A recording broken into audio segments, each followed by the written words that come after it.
So my combat tracker is just a table that has columns for initiative, character name, armor class, hit points, and a few other notes. I use the same table on every monster page. You just copy this encounter block, go back to the combat tracker, and paste it in. This encounter block includes a convenient link back to the monster's stat block. The stat block and combat tracker are always one click away from each other. You can use this same method to prepare encounters ahead of time. For example, here I've just gone ahead and pasted in 8 encounter blocks. I've also pre-rolled their initiative values.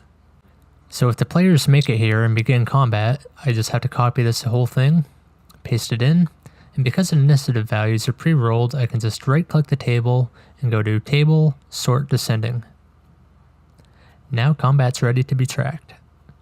So as combat goes on and these monsters are defeated, I can just delete them from the table. Soon only the players will be left. Now I can just rinse and repeat. When new encounter begins, I can just paste that in, sort the initiative, and we're good to go.